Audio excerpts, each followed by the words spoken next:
The moment Reverend Caleb Horne pointed his finger across the Sunday congregation and declared that Nora Calloway was ruined, every head in Dusty Creek, Wyoming turned, and not a single soul stood up to argue with him. The year was 1874, and Dusty Creek sat at the foot of the Bighorn Mountains like a splinter lodged in the heel of the territory, small enough that everyone knew your name, stubborn enough that no one ever forgot your sins. The town had grown up fast the way most frontier towns did, built on lumber and cattle money and the kind of desperate optimism that drives people across 1,000 miles of nothing to start a life in a place that has no good reason to exist. There was a general store run by a man named Porter who weighed the sugar with his thumb on the scale, a saloon called the Copper Nail that smelled of sawdust and regret, a blacksmith, a sheriff who spent most of his time asleep in his chair, and a church, a white-painted steeple-top church that Reverend Horne treated as his personal kingdom. Nora Calloway was 22 years old. With dark auburn hair she kept pinned under a cotton bonnet when she walked through town, and brown eyes that had always held a quality her late mother called too much thinking. She was not the kind of woman who went unnoticed, though she had spent the better part of 3 years trying to be. Since her father's death, she had been running the small farm at the edge of town alone, feeding the chickens, mending the fences, hauling water from the creek when the well ran low, doing all the work that two people used to do without complaint, because complaining was a luxury she could not afford. She had done nothing wrong. She needed to believe that, standing there in the pew with the whole congregation staring at her. She had done nothing wrong. What had happened was this. A traveling salesman named Declan Marsh had passed through Dusty Creek 6 weeks ago with a wagon full of pots and a smile full of promises.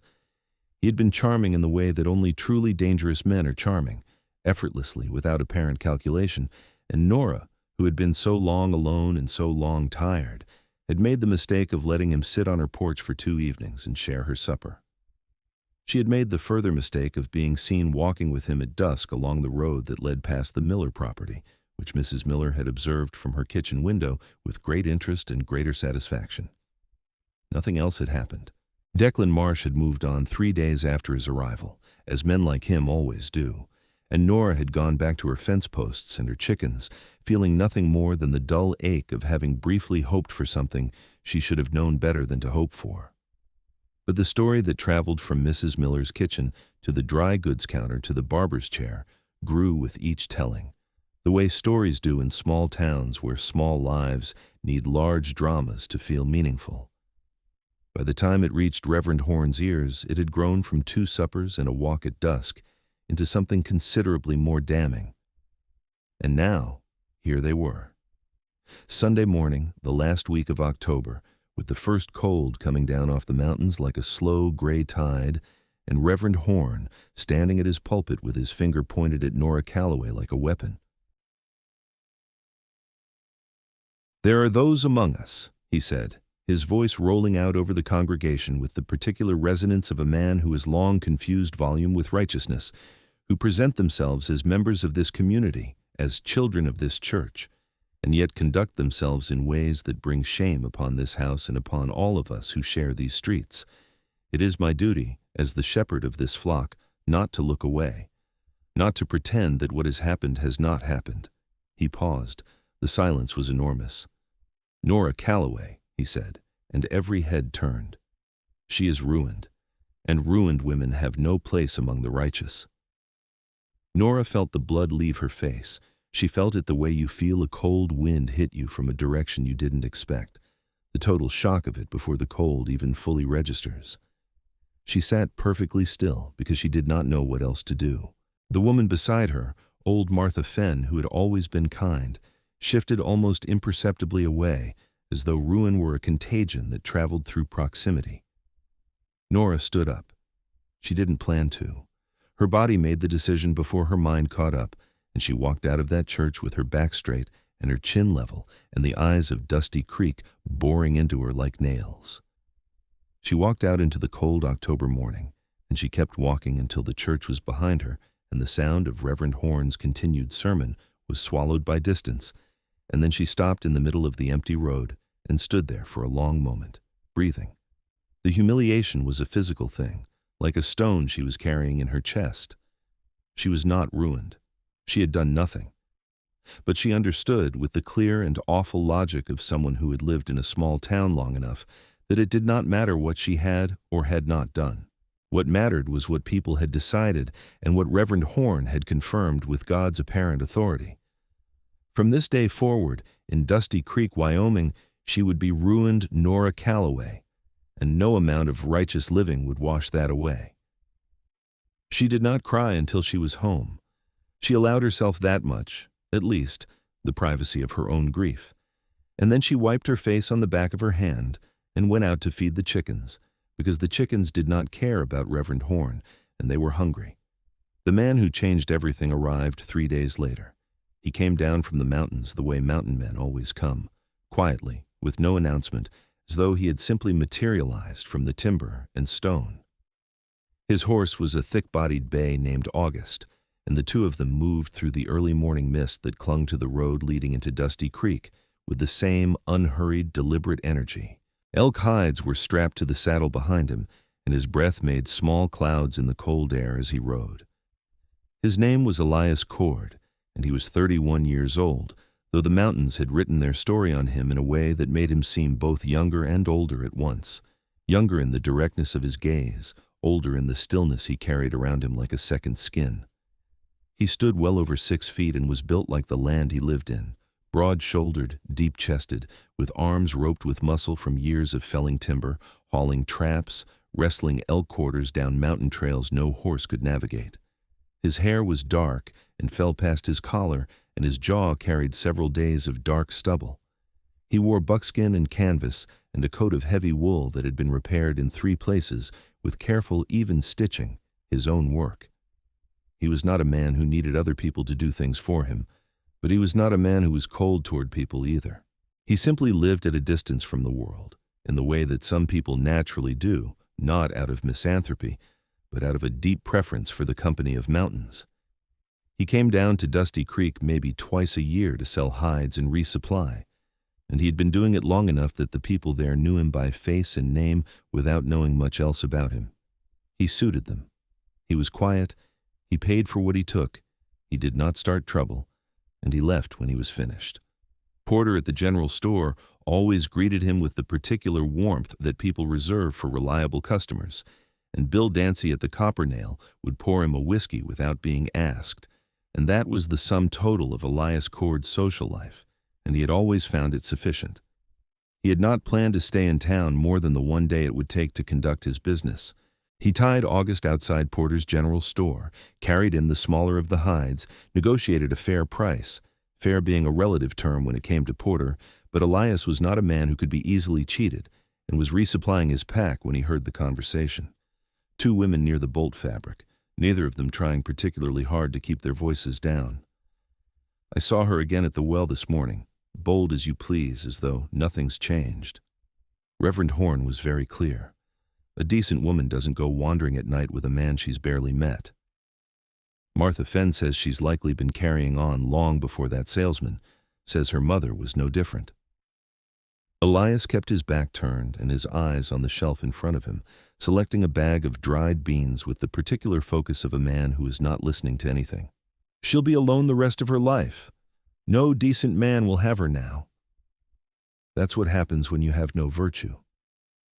He paid Porter for his supplies and stepped back out into the cold morning, and he thought no more about it. He did not know who they were discussing, and it was not his business. He first saw Nora Calloway at noon. He was walking August down the main road on the way to Dancy's to have that whiskey before making the long ride back up into the high country, and she was coming from the opposite direction carrying a crate of eggs she had apparently sold to Porter, now empty, making her way back toward the south edge of town. She walked with her head straight forward and her shoulders set like a woman who has decided that the world's opinion of her will not be permitted to show on her face. But there was something in the way she moved, a tightness around the eyes, a careful deliberateness to her stride. That told a different story underneath. He would have simply passed her with a nod. That was his way. But it was at precisely that moment that Tommy Greaves, 17 years old and newly emboldened by whatever Reverend Horne's sermon had given the town's cruelty permission to do, stepped off the boardwalk and said something to her that Elias did not catch but understood completely from the way her face changed. That brief fracture of composure, there and then smoothed over before she had fully registered it herself. She kept walking. The boy laughed and said it again, louder. Elias stopped walking. He turned his head and looked at Tommy Greaves for a moment that stretched just long enough to be uncomfortable, the kind of look that a mountain carries for an incoming storm. Patient, immovable, and completely indifferent to the storm's self-importance. Tommy Greaves was 17. He saw Elias Cord looking at him and stopped laughing. Nora had kept walking. She was already a dozen steps past. Elias did not say anything to the boy. He simply held that look for another moment, and then he turned and continued on his way, which was now, for reasons he did not examine too carefully, the same direction Nora Calloway was walking. He caught up to her at the edge of town where the road curved south toward the small farm properties. "Excuse me," he said. She stopped and turned, and he could see now up close that her eyes were the kind of brown that had gold in them when the light hit right, and that she was holding herself together with both hands on the inside while looking perfectly composed on the outside, which he recognized because he had seen the same thing in his own face in still water and had never much admired it. "I saw that back there," he said, "with the boy. I'm sorry that happened." She studied him for a moment. He was not what she had expected, whatever she had expected.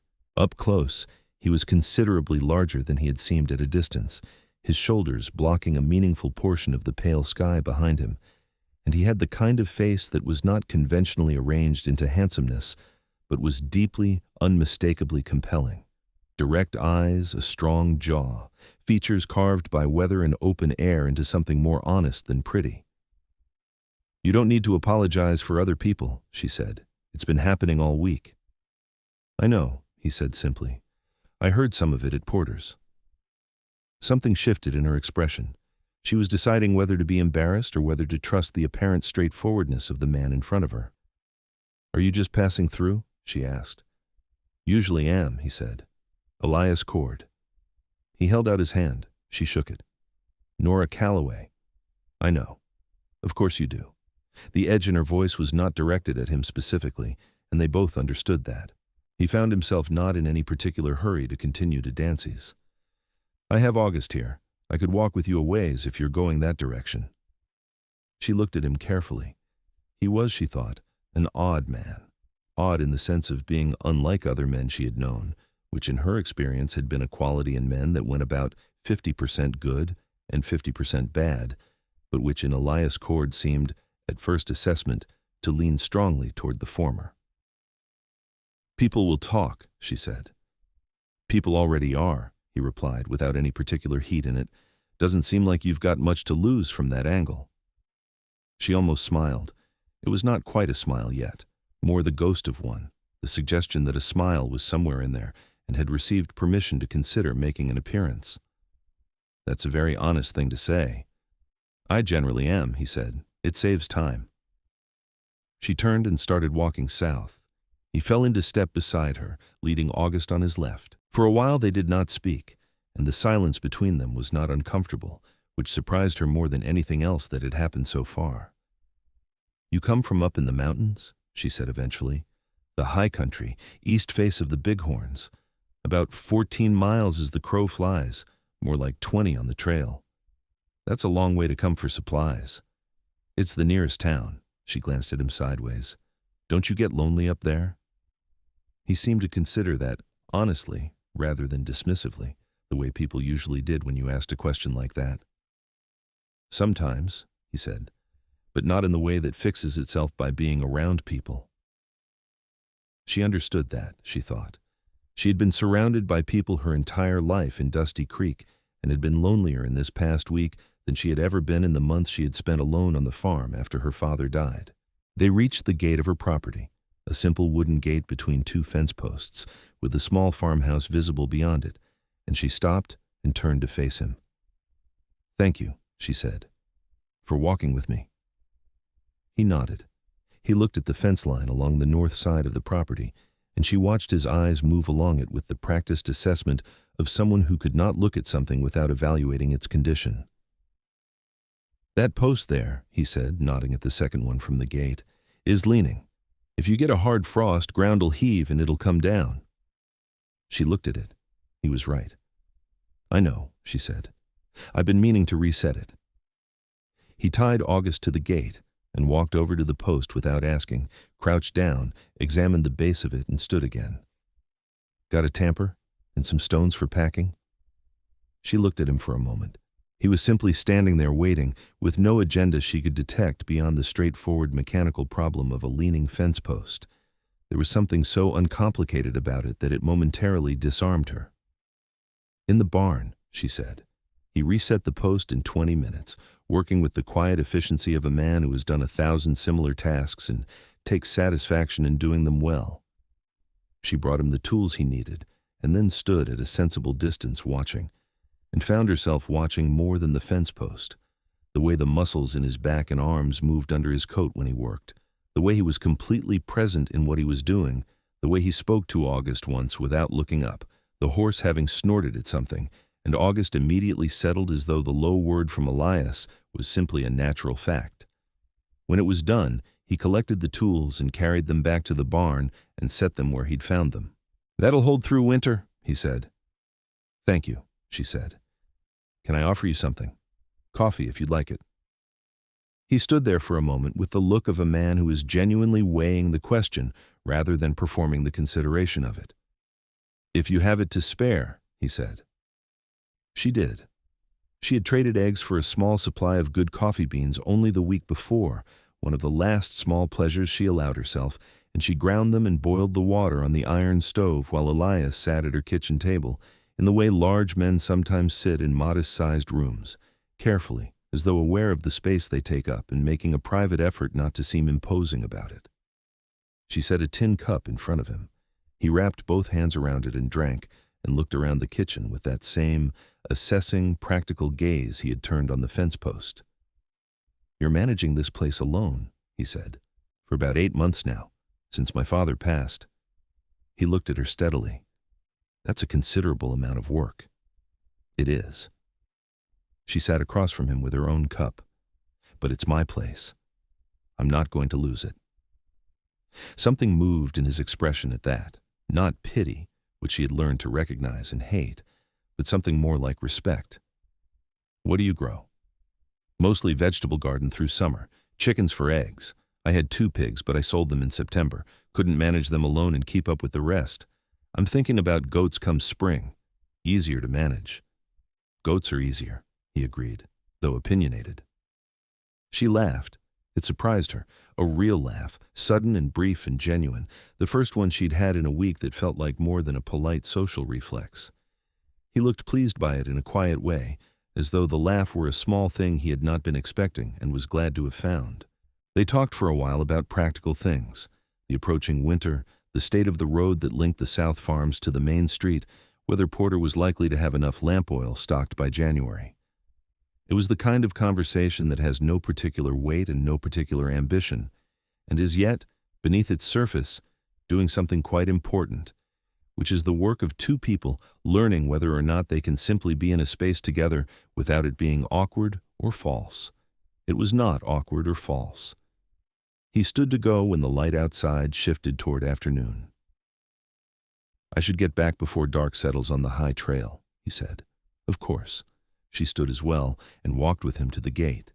He untied August and swung up into the saddle with the easy, unhesitating movement of a man completely at home on a horse. He looked down at her from the saddle. "I'll be back through in about 3 weeks," he said. "If that post gives you any trouble before then, pack it with stones on the south side." "Thank you," she said, "for the fence and the company."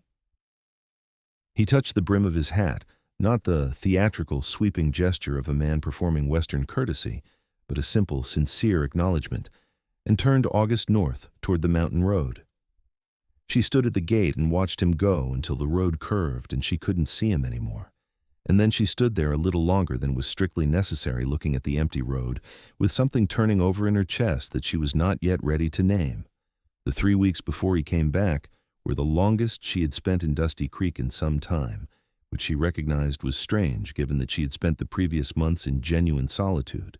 The difference, she supposed, was that previously she had been waiting for nothing in particular, and now she was waiting for something specific, which is a different and considerably more uncomfortable experience. She threw herself into the farm with renewed determination. The winter preparations that she had been managing steadily now took on a kind of focused urgency. She banked the foundation of the house with old hay bales against the cold. She checked every hinge and latch and window seam. She laid in enough firewood to see her through January and started on February's supply. She had always been a hard worker. Her father had said that about her with particular pride in his voice, and she carried that with her, the way she carried most of what he had said. The town continued to be what it was. Mrs. Miller continued to look past her when their paths crossed. Tommy Greaves had apparently decided that Elias Cord's look was a sufficient deterrent and limited himself now to sneering instead of speaking, which Nora considered an improvement. And Reverend Horne was simply Reverend Horne, unchanging, absolutely certain of himself and his judgments, as fixed in his righteousness as the mountains were fixed in the earth.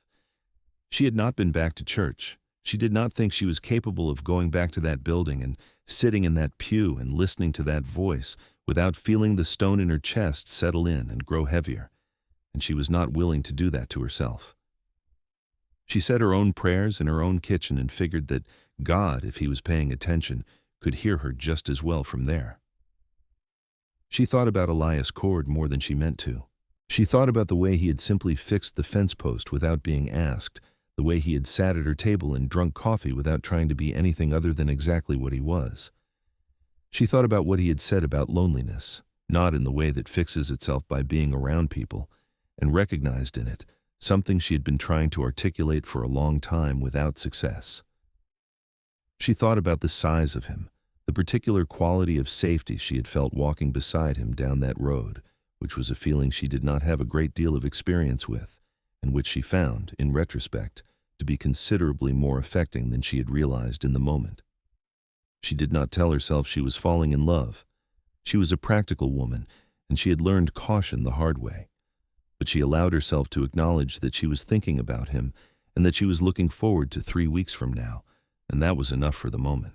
He came back on a Tuesday, a day sooner than she had calculated, and she was at the well when she heard the horse on the road and looked up and felt something uncomplicated and warm move through her chest. He raised a hand from the saddle in greeting as he turned August toward her gate.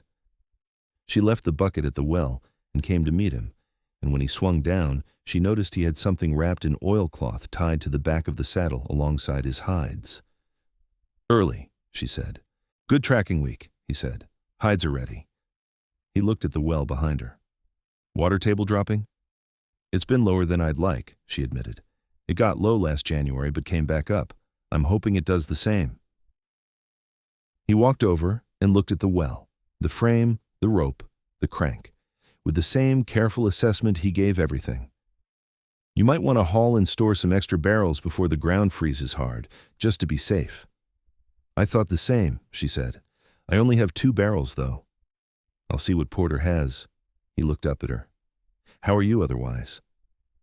The question was simple and direct and carried with it the implication that he had been thinking about her, which landed on her with a quiet, specific warmth. "Better than 3 weeks ago," she said honestly, "mostly because I've been keeping busy." "That helps," he said. "Does it help up there too?" she asked. "Keeping busy?" "Up there," he said. "There isn't much choice but to keep busy. The mountain doesn't give you idle time and let you off easy." They walked to the barn together while he brought August in out of the cold, and he untied the oilcloth bundle from the saddle and held it out to her. "Brought you something." She took it, surprised. It was heavier than she expected. She unwrapped it and found a dense, beautifully tanned piece of elk hide, soft and thick and winter warm, with the fur still on. "Elias," she said, and then did not know exactly what to follow that with. "For the cold," he said simply. "Mountain winters are different from valley winters, but valley winters can still be hard. You can use it on the bed or cut it for a coat, whatever you need." She held it for a moment and looked at it and felt the stone in her chest that had been living there for 3 weeks loosen very slightly, not because the hide was a grand gesture, but because it was a specific, thoughtful one. He had thought about her being cold, had thought about it up there on the mountain, and had brought something to address it. "Thank you," she said, and meant it in a way that went considerably beyond the 2 words. They spent the rest of the afternoon doing the small accumulated tasks that winter preparation brings, and it was entirely natural, the way they fell into working alongside each other. He was a man who did not talk for the sake of filling silence, but who was easy to be with in the silence, and she was a woman who had long learned to find her own rhythm in a day's work, and the 2 rhythms matched without effort. He had supper with her. She made a simple stew from the last of the fall root vegetables and the salt pork she had stored, with cornbread from the Dutch oven, and they sat across from each other at the kitchen table and ate and talked about things that slowly became more personal, without either of them having made a specific decision to go there. He told her about the mountains, not in the poetic, performative way that travelers describe landscapes, but in the intimate, specific way that someone describes a place they know from the inside, where the spring comes earliest, which ridge catches the worst winter wind, where the elk go in the cold months, which trees hold the best shelter. She asked questions, and he answered them, and she could see the mountains in his eyes when he talked about them, the same way her father's eyes had changed when he talked about the farm.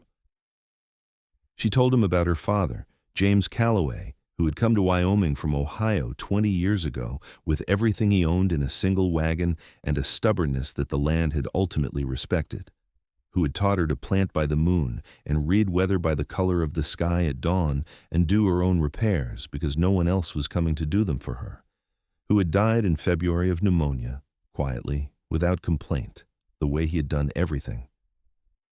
"He sounds like a good man," Elias said. "He was the best man I knew," she said. "Until recently?" She had not meant to say that last part. It had come out on its own, and she watched his face to see what he did with it. He looked at her directly, without performance, and the quiet acceptance in his eyes was the most unself-conscious thing she had ever seen in a person's face. "I should tell you," she said, because she was her father's daughter, and James Calloway had raised her to say the thing directly rather than hide from it. "What they're saying about me in town. So you know, in case you don't." "I know," he said. "And it doesn't concern you?" He set down his fork and gave her the full attention of those direct, steady eyes. "What I know," he said, "is what I've seen with my own eyes, which is a woman who runs her farm alone and fixes what breaks and doesn't let what people think knock her down. That's what I know about you, Nora." It was the first time he had used her name, and it fell into the room like something warm and solid. "They believe it," she said. "What Horne said. Most of them believe it." "Most of them believe what's easiest," he said. "Easier to believe something ugly about a person than to question the man who told you to believe it." There was a long silence. The stove ticked in the corner. Outside, the wind had come up off the mountains and was running along the eaves of the house with a low, sustained note. "Why are you being kind to me?" she asked, because the directness was a thing that ran both directions. He seemed to think about that for a genuine moment. "Because you deserve it," he said, "and because I find that I want to be." It was not a flowery answer. It was not the kind of answer that stories say men give to women they are falling in love with. It was the honest, unornamented truth of a man who said what he meant, and she found it more moving than any amount of poetry would have been. He stayed that night in the barn, which was entirely proper, and was also his own idea. He said that the road back up to the high country was not one he wanted to ride in the dark with wind coming off the north face, which was true, and which he may also have said because he did not want to leave yet, which she thought was equally true. She made him up a bed in the clean hay and gave him one of her father's heavy blankets, and when she walked back to the house, she was smiling in the dark in a way she hadn't smiled in a long time. The next morning she made eggs and bacon and coffee, and he came in from the barn when he smelled it, and they ate breakfast together with the easy familiarity of people who have been doing this for years, which was remarkable considering they had known each other a little over 3 weeks and had spent fewer than a dozen hours in each other's company. He went into town to sell his hides and buy the extra barrels for her water. She went with him, partly because she needed to pick up her mail from Porter's, and partly because she was not willing to hide from Dusty Creek, and partly for a reason she was not yet quite articulating to herself. They walked down the main road together, August plodding at Elias's left, and the town's collective gaze found them with the particular acuity of people who have been watching for exactly this kind of thing to happen and are now immensely gratified that it has. It was at the steps of Porter's General Store that they encountered Reverend Horne for the first time together. He was coming out as they were going in, a Bible under one arm and the particular set to his face that he wore when he was engaged in the work of moral order. He pulled up short at the sight of them and looked from Nora to Elias with an expression that moved rapidly from surprise to disapproval to something that had decided it was righteousness. "Elias Cord," he said, because he knew Elias by name from previous visits to town. His voice was the voice of a man who is accustomed to having his statements treated as final and has arranged his vocal cords accordingly. "Reverend," Elias said, with the respectful, neutral courtesy he gave most people on first address. Horne's eyes moved to Nora, and something tightened in them. "I would counsel you," he said, not to Nora, but to Elias, in the manner of a man delivering wisdom to the misguided, to be careful about the company you keep. There are those in this town whose character has been established clearly, and a man of good standing would do well to consider what association with them costs. Nora said nothing. She had learned that saying nothing was sometimes the most dignified available option. Elias looked at Reverend Horne for a moment. There was no particular anger in his face, no heat, no combativeness. What was there was something considerably steadier and considerably more difficult for a man like Horne to argue with, which was simple, complete certainty. "Reverend," he said, "I appreciate the thought, but Nora Calloway is the finest person I've had occasion to know in this town, and I plan to continue keeping that company." He paused. "You called her ruined from your pulpit. I'm telling you she's not. She's holy to me, if that means anything." Horne blinked. Whatever he had expected, it had not been this, not this calm, not this absolute, not this complete lack of any of the deference he was accustomed to receiving from men who understood their social position correctly. "That kind of talk," he began, "is between me and her and God," Elias said, "none of whom I believe require your mediation." He held the door to Porter's open. "Excuse us." He walked in. Nora followed him, and as she passed through that door, she felt the stone in her chest, the one that had been there since Sunday 3 weeks ago, the one she'd been carrying since the finger pointed and the congregation turned, shift and lighten in a way she had not expected and was not prepared for, and she had to spend a full 10 seconds staring at a shelf of tins before she could trust her own composure. Inside Porter's, which was also occupied by Mrs. Miller and 2 other women whose names Nora knew perfectly well, the silence following their entrance was thunderous. Elias went directly to the counter and began his business with Porter, who had the uncomfortable look of a man caught between the social pressure of the town's collective judgment and the practical pressure of a good customer's continued patronage. Elias bought his supplies with the same matter-of-fact efficiency he brought to everything, inquired about extra barrels, secured 2 that Porter had in the back room, and paid for everything without any particular display. Nora collected her mail, 2 letters, both from her mother's sister in Colorado, which was a comfort, and stood at the counter while Porter sorted through the box for her and felt the eyes of Mrs. Miller and the other women on her back like brands. When they walked back out into the cold November morning, Nora let out a breath that she had apparently been holding since they walked in. "You should know," she said carefully, "that what you said in there is going to travel through this town before noon." "I expect it will," he said. "It may cause you difficulty when you come to town." He stopped walking and turned to look at her.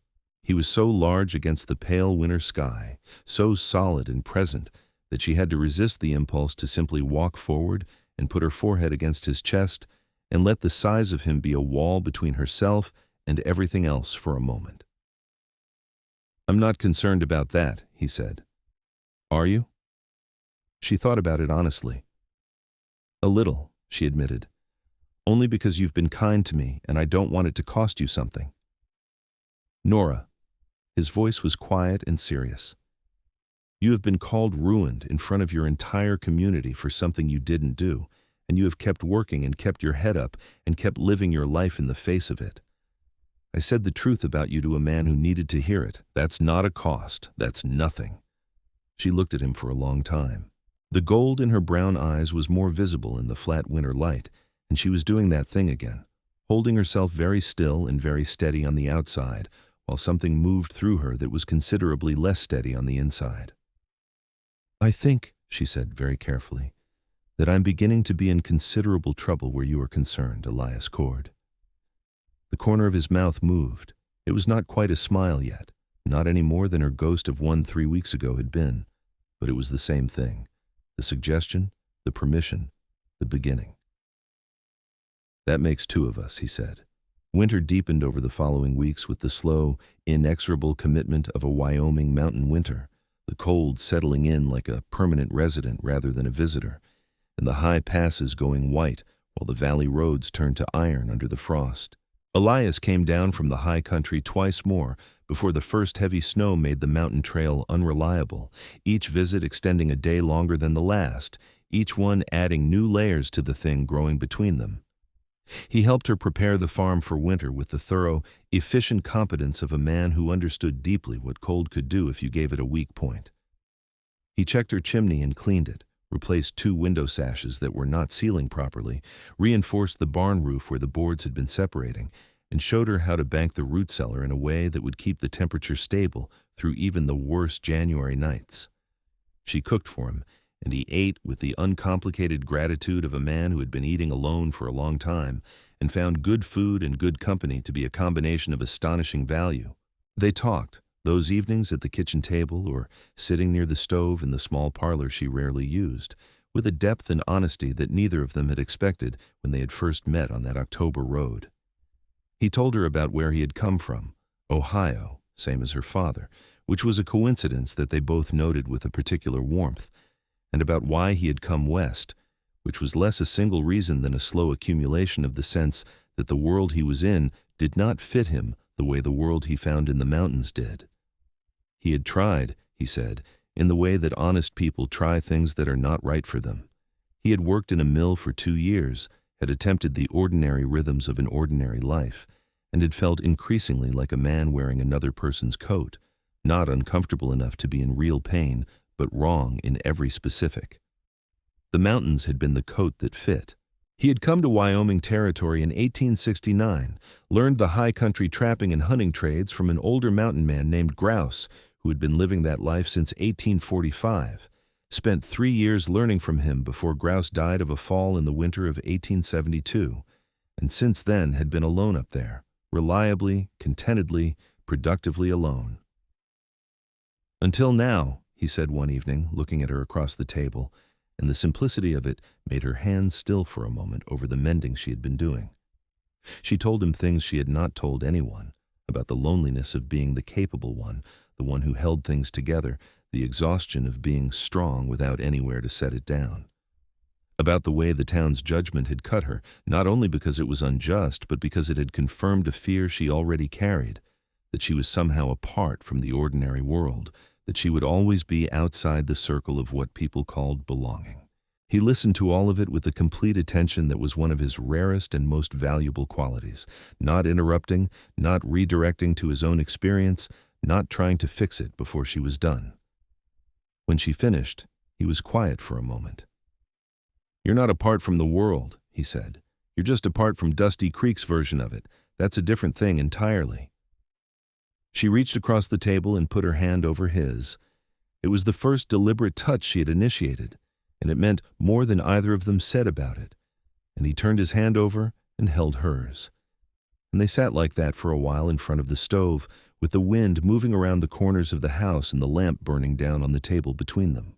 The last time he came down before the deep winter closed the mountain trail, he was there for 4 days, and on the 3rd of those days, walking back from checking the fence along the east side of the property, their gloved hands found each other's without discussion and stayed there. And when they got back to the gate and she turned to face him in the cold, late afternoon light, he looked at her with an expression that had let down every careful barrier he usually maintained. And she stepped forward and put her hands on his chest, that broad, solid chest, and he put his arms around her, and she let herself be held by him properly for the first time. He was like a mountain. That was the only word for it. There was such solidity to him, such complete and unperformative presence, that being held by him felt less like affection and more like arriving somewhere. She pressed her face against his coat and felt the warmth of him coming through the heavy wool and breathed, and the stone was simply gone. She did not know exactly when it had gone, but it was gone. "Nora," he said into her hair. "Yes," she said, which answered every question he had or might have, and answered them all the same way. He kissed her for the first time at the gate in the failing afternoon light, and it was exactly the way she had thought it would be, unhurried, deliberate, completely certain of itself, with one hand cupping her jaw and the other resting at the small of her back. And she thought that she had been kissed before, but not like this, never like this, never with the sense that the person doing it was entirely, completely there with her and nowhere else. "I'll be back in the spring," he said afterward, his voice low, his eyes on hers. "When the trail clears. It'll be March at the earliest if the winter is hard. I'll be here," she said. "I know," he said. "I know you will." He left the next morning, August's breath making clouds in the bitter air, the hides on the back of the saddle and his pack loaded for the long winter ahead, and she watched him ride north until he was a dark shape against the white sky, and then gone. The winter was long and cold, and she was alone in it, but it was a different kind of alone now, not the hollow, unwitnessed alone of the months after her father's death, but something warmer, more purposeful, as though the loneliness were a space being kept rather than a loss being endured. She had his letters to look forward to, and he had hers, though the mail between Dusty Creek and the high country in winter was an uncertain thing. There was a trapper named Cole who came down the mountain trail every few weeks for supplies and carried letters back and forth when asked, and she trusted Cole with her words and waited. His letters were, like him, direct and specific and unexpectedly moving. He wrote about the mountains in winter, the silence that was not like any other silence, the way the snow settled on the pines in shapes that looked carved, the elk that came close to his cabin in the deep cold, looking for the hay he put out. He wrote about thinking of her, about the particular quality of the thinking, which he described with a careful honesty that must have taken him some effort, because she could sense the effort in the precision of the words, a man choosing them exactly because the feeling was important enough to describe exactly. She wrote back in kind. She told him about the town, about the small daily dramas of a frontier winter, the miller's milk cow getting loose in the night and ending up on the South Road, the excitement of a new family arriving in January from Missouri and settling in the empty house on Grant Street, the way the temperature dropped to something unprecedented in the second week of February that cracked the ice in the water barrel she kept near the door and made her feel briefly grateful that she had the extra barrels Elias had bought her in the fall. She wrote about him, about what she felt. She did not hide it because she was her father's daughter, and she had decided that life was too short and too uncertain for hiding. He wrote back, "I have been thinking, since I read your last letter, that the mountain in March is going to be much harder to stay on than it's been any other year." She read that sentence 4 times. March came slow and late, the way Wyoming March always does, grudging, cold, still depositing snow well into the 3rd week before consenting to the grudging thaw that would eventually and reluctantly become spring. She watched the road north every day from the middle of the month, and when the 14th of March passed without him, she reminded herself that the trail was long and the mountain did not operate on anyone's schedule but its own, and when the 21st passed, she reminded herself more firmly. He arrived on the 23rd. She heard August's hooves on the road when she was inside doing the morning baking, and she came to the door, and there he was, coming up the South Road from the direction of town with the particular unhurried pace that meant he had already been in and sold his hides, already resupplied, and was making his way here last, which she understood meant he had been saving this for last, the way you save the thing you most want for the end. She did not wait at the gate.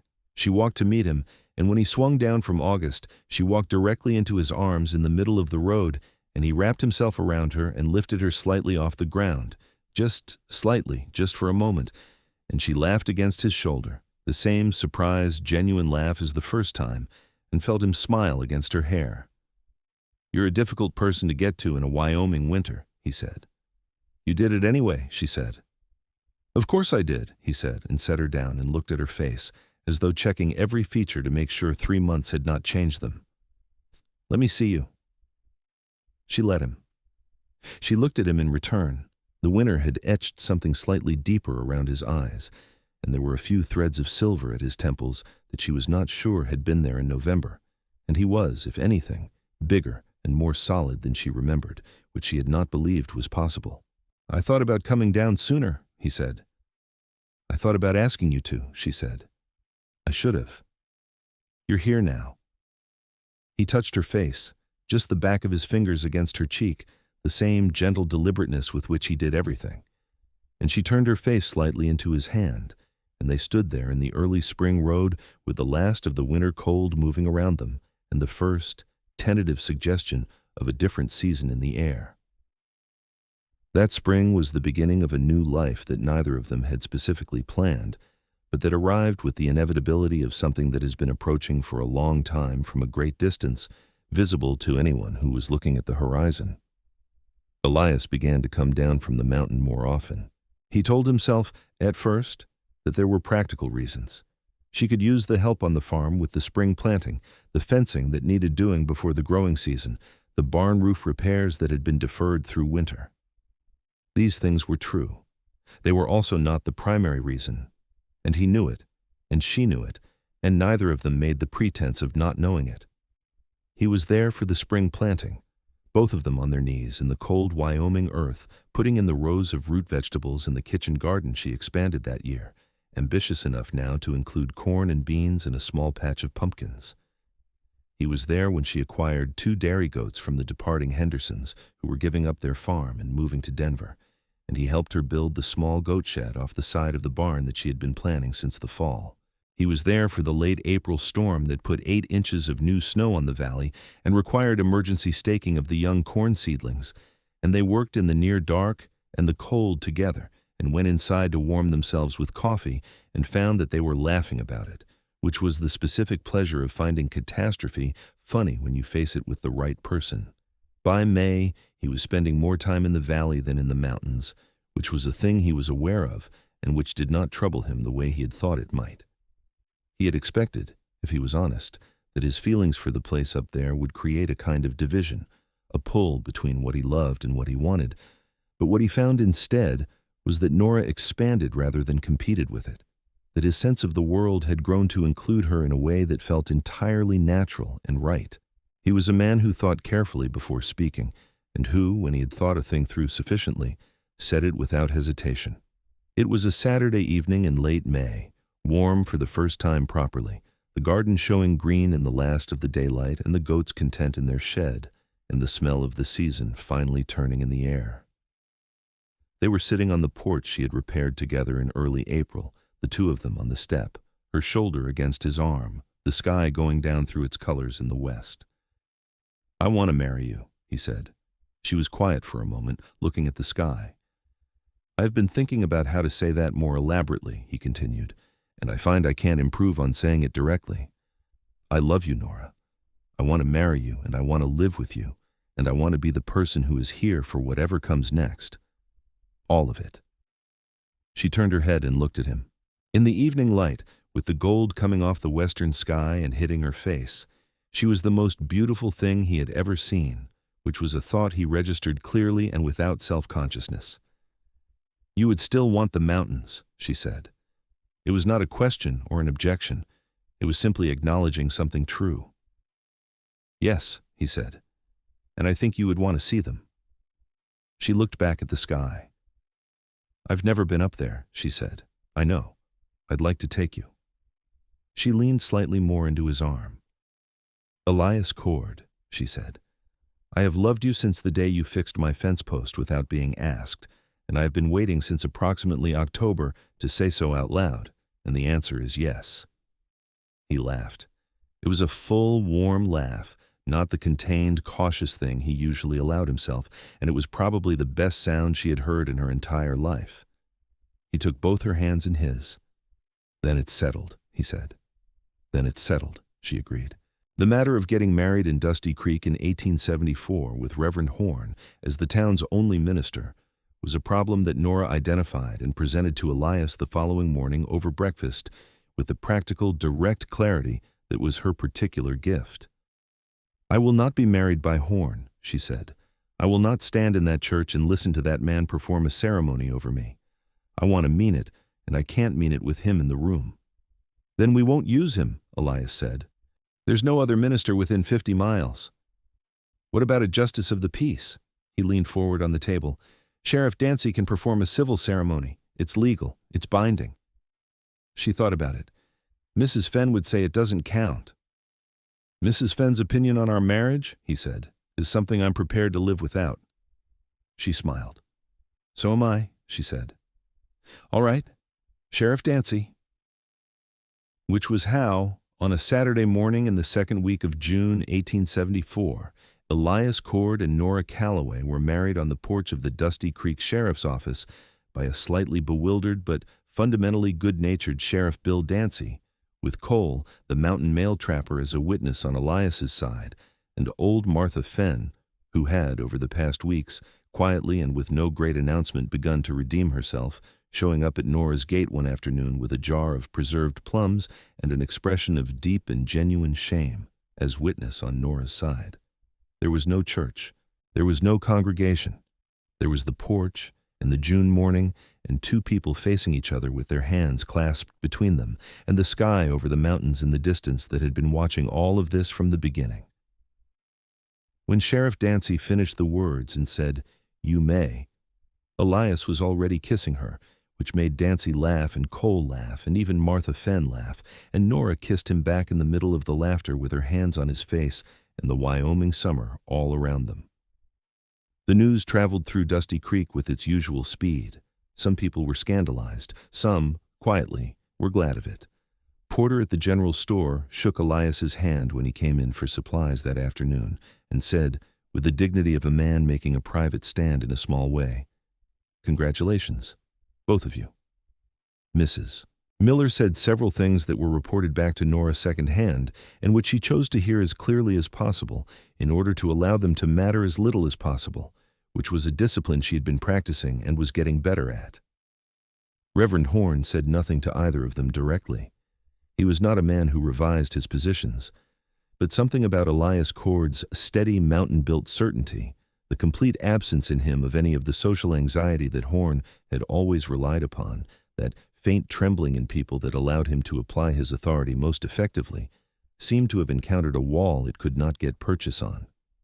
He preached about virtue and about the importance of the church in binding lives together in the sight of God, and anyone in the congregation who had ears to hear what that was aimed at heard it clearly, and Elias, who was not in the congregation, did not hear it at all. They had a supper that evening at the farm, themselves and Martha Fenn and Cole and Sheriff Dancy and his wife, and it was the first proper social gathering Nora had held in her home in over a year, and she moved through it with a lightness she had not felt in so long that it almost surprised her each time she noticed it. Elias sat at the head of her table, their table, and ate and talked with the ease of a man completely at home, and when their eyes met across the table, they shared something private and clear and entirely their own.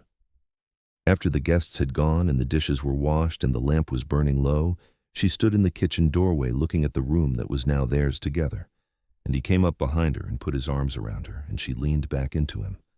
"Happy?" he asked. "Extraordinarily," she said. Summer moved through Dusty Creek in the long, golden way of Wyoming summers, the days stretching wide and hot, the mountains visible and snow-capped from the farm on the clearest mornings, the garden giving back everything they had put into it with the gratifying generosity of good soil well tended. Elias brought his tools and his few possessions down from the cabin in the high country. He kept the cabin because it was his and because there was no reason to abandon it, but the farm was home now, and he moved into the life of the valley with the same unhurried competence he brought to everything. He was a revelation as a partner in the practical work of the farm, not because he was stronger or more capable than Nora, she had been capable all along, but because with two of them, the weight that had been crushing in its entirety became manageable in its halves. He took on the heavier physical labor without making a point of it, without the kind of patronizing commentary that some men offered with their help, simply doing the work that needed doing alongside her. He repaired the fencing along the north side completely, replaced the barn door that had been hanging crooked for 2 years, and by August had put in a proper root cellar extension that would hold considerably more winter stores than the old one. He was, she discovered, also a man with a gift for quietude that matched hers precisely. They could spend entire mornings working in parallel without speaking, and find at the end of them that they were closer than any conversation would have brought them, the work itself being a language between them. And then other mornings they would talk for hours over coffee before the day's work started, ranging across everything from the practical to the philosophical, in the easy, ranging way of two people who are genuinely interested in each other's minds. She went up to the mountain with him in August for the first time, on a 5-day trip that he had been preparing for quietly, without pressure, until she had said one morning simply, "I want to see where you come from." The ride up was long and the trail was demanding in places, and the altitude change brought a cold into the air even in August that felt like a different country from the valley. But when they came over the last ridge and the high meadow opened out before her, the broad sweep of mountain grass with the timber on 3 sides and the peaks beyond, and the little cabin nestled at the timber's edge with its squared logs and its single window, and the creek running 30 yards north of it, she sat on her horse and was entirely still for a moment. "Elias," she said. "I know," he said. "I know," he said again, gently. She turned and looked at him on August beside her, and he was watching her with the particular expression he had when she made him feel something he couldn't quite account for, that quiet, open, slightly wondering look that was the most unguarded thing he had. "No wonder you stayed," she said. "It took me a while to understand that something was missing," he said. "I didn't know what it was until I found it." She knew he did not mean the mountain. They spent 5 days in the high country, and they were among the best 5 days of her life. He showed her everything, where the elk came down to water, the ridge where the light hit in the morning in a way that made you feel you were standing inside the light rather than below it, the creek pool where he bathed in summer, the cave formation on the east face where ice formed in January that was still there in June.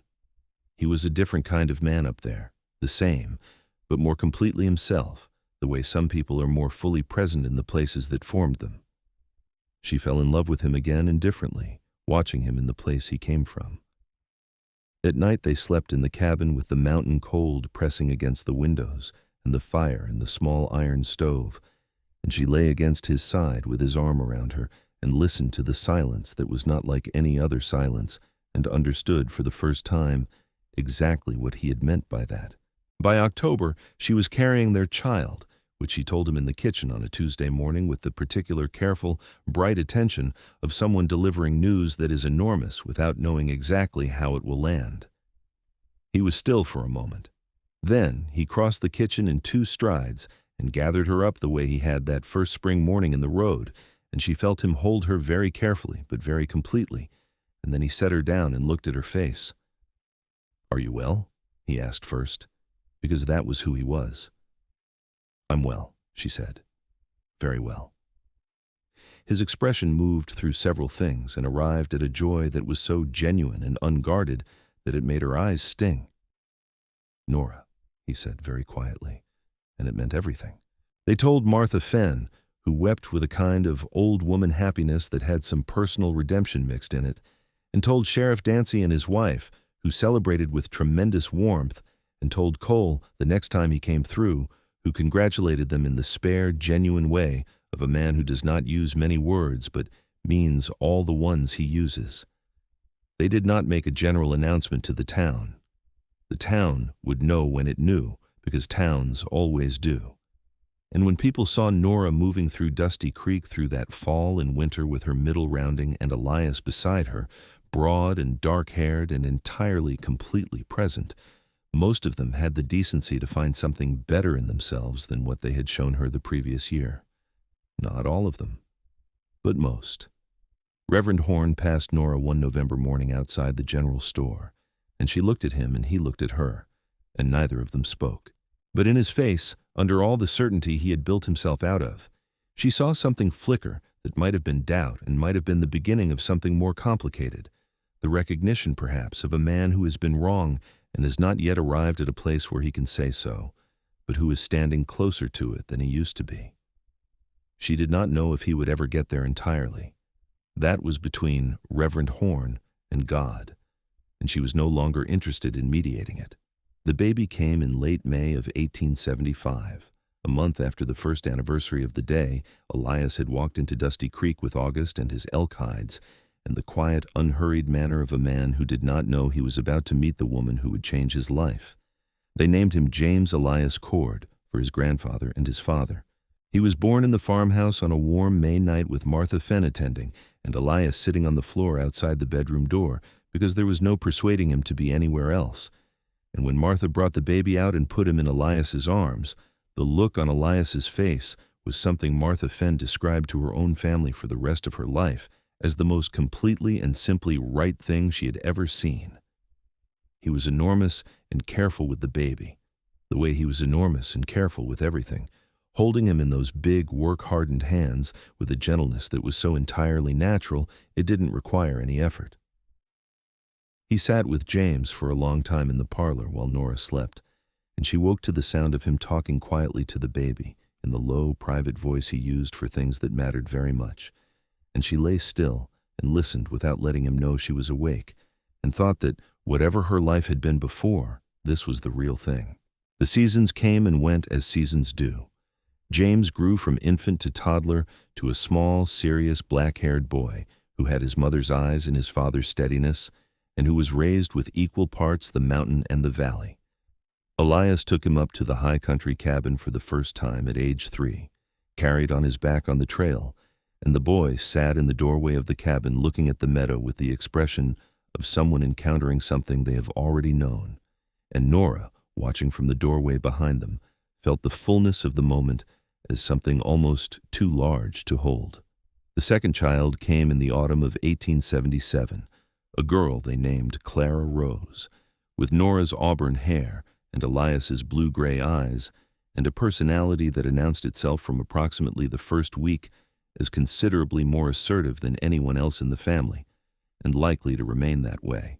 She was beautiful and loud and definite about her preferences, and Elias, who had spent most of his adult life in silence, was entirely charmed by her. The farm grew, not rapidly, not grandly, but steadily, in the way of things that are well tended and given proper time. They added a second milk goat and 3 more laying hens, and in the spring of 1878, a pair of draft horses that allowed Elias to break a new north field that had been meadow previously. They built a proper summer kitchen attached to the west side of the house, and a wider porch that ran the full length of the south face, with a bench Elias made from mountain pine that sat too comfortably in the evenings when the light was going down over the valley and the day's work was done. Dusty Creek itself grew and changed around them. New families arrived through the mid-1870s as the railroad pushed west and brought more people through Wyoming territory, and the town that had been a splinter in the territory's heel began to have genuine substance. A doctor named Abernathy, who set up a small office on the main street in 1876, a second general store, a school building that was completed in the fall of 1877, just in time for James to begin attending the following year as one of its first students. The school was the thing that quietly, gradually shifted the center of the town's moral gravity away from Reverend Horne. The schoolteacher was a woman named Agnes Reed, who had come from Missouri with considerable education and considerable opinions, and absolutely no patience for the particular combination of piety and cruelty that Horne had built his authority on. She was not confrontational about it. She was too experienced for confrontation, but the things she taught the children about fairness and evidence and the importance of not forming judgments without facts moved through the families of Dusty Creek in the way that good ideas move through communities, slowly, underground, and then suddenly everywhere at once. There was also the fact of James and Clara Cord, who grew up in the town and were known by everyone in it, and who were by any observable measure good, thoughtful, well-raised children with a mother of evident character and a father who was one of the most respected men in the territory, not because he sought respect, but precisely because he didn't, because his word was always exactly what it said, and his work was always exactly what he promised, and he treated every person he encountered with the same fundamental dignity, regardless of what the town thought of them. There is a specific kind of moral authority that comes from a man who simply lives what he believes without announcement, and Elias had it absolutely. Reverend Horne left Dusty Creek in the fall of 1878. He was not driven out. Nothing so dramatic occurred. He received a letter from a larger congregation in Cheyenne seeking a minister, and he accepted it, and he was gone within a month. He gave a final sermon that Nora heard described secondhand by Martha Fenn, who said he had spoken about the importance of charity and forgiveness in a way that was not precisely an apology, but was perhaps the nearest thing to one that the architecture of his character could produce. Martha Fenn, who had a generous heart and had been working hard to deserve it, chose to believe it was sincere. Nora did not know what she believed about it, and found, somewhat to her own surprise, that she did not need to know. She had moved beyond the need for Reverend Horne's redemption or condemnation. He was a chapter that had shaped her life significantly, but that was fully and completely closed. The autumn of 1878 was one of the most beautiful autumns Nora could remember. The valley going gold and amber in the particular luminous way of Wyoming fall, the mountains above already carrying their first white on the upper peaks, the air with that clean, exact sharpness that comes before the winter. She was standing at the porch railing on an evening in October, watching the light die over the Bighorns, when Elias came out and stood behind her and put his arms around her the way he had stood in the kitchen doorway on their wedding night, and she leaned back into him. 4 years, she said. It was almost exactly 4 years since the morning he had first walked August into Dusty Creek. 4 years, he agreed. Below them in the yard, James, now almost 4, was chasing the 2 cats they had acquired somewhere in the previous year with the intense focus of a small boy who has decided that this is the most important work in the world. Clara, a year and 2 months old, was sitting on the porch step watching her brother with an expression of serene, evaluative judgment. "I've been thinking," Elias said. "What about?" He was quiet for a moment in the way he was always quiet before saying something that mattered. "About whether you'd want to see more of the mountains, not just the cabin. There's a valley further east up near the high country that old Grouse showed me once. He called it the Elk Meadow. I've never taken anyone there. I think you'd want to see it." She turned in his arms and looked up at him. He was, she thought, as she had thought many times, the most constant person she had ever known. Constant in the way of something geological, something that was not going to change or diminish or surprise her badly, something that could be entirely relied upon.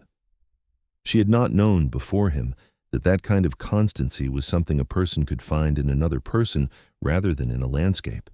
"I want to see it," she said. "I want to see everything you've seen." He smiled, a full smile, unhesitant, entirely his, and she put her hands on his chest and looked at his face in the last of the October light and thought about that Sunday morning 4 years ago when she had walked out of Reverend Horne's church with a stone in her chest and the eyes of the town in her back, and she thought about the road that had led from there to here, and she thought that she was precisely where she was supposed to be and with precisely who she was supposed to be with, and the thought was not sentimental or romantic in any performed way, but was simply, completely true. "Elias," she said. "Nora," he said. "I love you," she said. "I want you to know I think about that every day, that I love you." He cupped her face in both hands, those big, careful, mountain-formed hands, and looked at her the way he had always looked at her from the very beginning, with that complete, open, entirely unguarded attention that had always felt to her like being truly seen for the first time. "You are the best thing," he said quietly, "that has ever happened to me. You and those 2. He glanced toward James and Clara in the yard. This. He meant the farm and the evening and the mountains and the life they had built. All of it. She reached up and covered his hands with hers where they held her face. "All of it," she agreed. They went inside together when the light was finally gone. James carried in on Elias's shoulder, laughing at the height of it. Clara walked in on her own solemn legs, and the lamp was lit in the kitchen, and the stove was warm, and the supper was on, and the mountains stood over the valley in the dark the way they always had, patient and immovable and present, as they would be tomorrow and the year after that, and the decade after that, watching over the small, extraordinary, ordinary life that two people had built together at their feet. In the years that followed, Dusty Creek grew into a proper small town, and the Cord farm grew with it. A third child came in the spring of 1880, another boy, Thomas William, with his mother's auburn hair and a disposition so cheerful it seemed to perplex everyone around him, including his parents. James grew into a serious, capable young man who spent his summers learning both the farm and the mountain from his father, and showed every sign of carrying both forward. Clara grew into exactly the force of nature she had announced herself as in infancy, opinionated, warm-hearted, fiercely loyal, and completely unwilling to be told what she was worth by anyone who had not earned the right to make that judgment. Agnes Reed, the schoolteacher, became one of Nora's closest friends, and through her, Nora found a world of ideas and conversation that she had always wanted and had never quite had access to. And through Nora, Agnes found a kind of warmth and rootedness that her traveling intellectual life had not provided. They were a good influence on each other in the specific way that good friendships are, pushing each other toward better versions of themselves without making it feel like labor. Elias took all three children up to the mountain cabin at least once each summer, and he took Nora to the Elk Meadow in the summer of 1879 as he had promised, a day's ride into the high country that was worth every hour of the trail. It was everything he had described, and then more. A broad, high valley ringed by peaks, so remote and so completely unmarked by anything human that standing in it felt like being the first person ever to have seen it. They sat together in the grass at the center of it in the afternoon silence, and ate their trail food and did not speak for a long time. And it was one of those rare moments that is perfect in its experience and knows it is perfect while it is happening, which is the rarest and most valuable kind. There was a Sunday, years later, 1882, James 8 years old and already helping with the North Field, Clara 5, and in school where Miss Reed found her a deeply satisfying student, Thomas 2 years old and walking everywhere and into everything. When Elias and Nora came into town on a Saturday and encountered the new minister, a young man from Indiana named Fletcher, who had been in Dusty Creek 4 months and who conducted his services with a gentleness and a genuine warmth that was the kind of thing that could make a church feel like what a church is supposed to feel like. He had, through Martha Fenn and Agnes Reed and several others, learned some of the history of the town. He had learned about the previous minister's treatment of a woman now known to everyone as Nora Calloway, and he had formed his private opinion of that treatment and had found it necessary one Sunday to preach a sermon about the difference between judgment and discernment, about the destruction that comes from a community deciding what a person is worth without evidence, and about the obligation of those in positions of spiritual authority to defend the vulnerable rather than participate in their diminishment. Martha Fenn was in the congregation for that sermon and wept again, though these were different tears than the ones she had cried when James Cord was born. Nora heard about the sermon from Martha. She did not feel she needed to go and verify it herself, but she appreciated it in the way she appreciated all the evidence that the world was capable of correcting itself, slowly, imperfectly, but in the right direction. She was at the farm on a morning in June of that year, in the summer kitchen making preserves from the first strawberries of the season, the kitchen smelling of hot sugar and ripe fruit, the windows open to the morning air, when she heard Elias's voice in the yard, deep and easy, talking to James about the state of the north field fence. She put down the wooden spoon and went to the window and looked out. He was crouched down to James's level, pointing at something along the fence line, and James was listening with his whole body the way he listened to his father. Elias's hair had more gray in it now, quite a bit more, at the temples and at the collar, and the years had settled into his face in the way the years settle into good faces, deepening rather than diminishing. He was still immense, still broad-shouldered and certain and solid, the arms still roped with muscle from the work of the farm and the mountain trips that continued every year. He was, she thought, the most completely himself person she had ever known, and he got more so every year, and she was getting more herself alongside him, and their children were growing up in the middle of it, learning what it looked like when two people who loved each other were also genuinely, deeply good for each other. She went back to her preserves.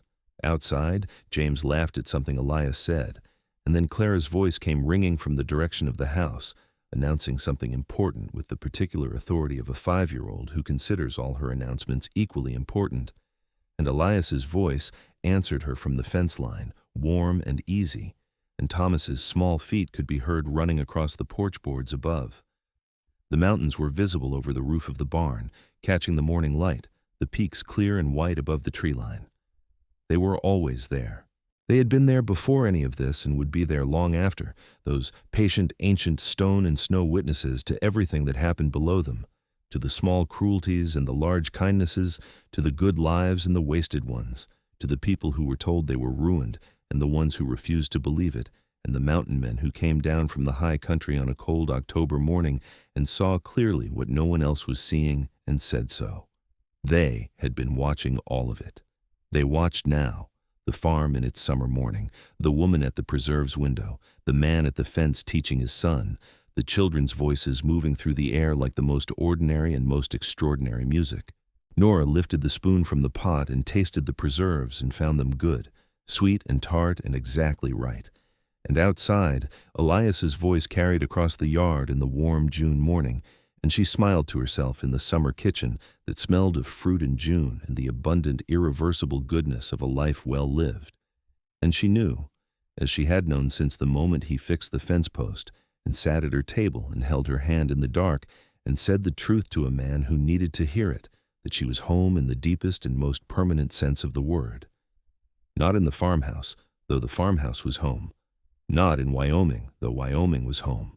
But in the life itself, and in the person beside her in it, and in the long continuing proof that the world, whatever else it was, had room in it for two people to find each other against all the odds of distance and judgment and small-town cruelty and come out the other side into something as wide and clean and real as the mountains they both loved.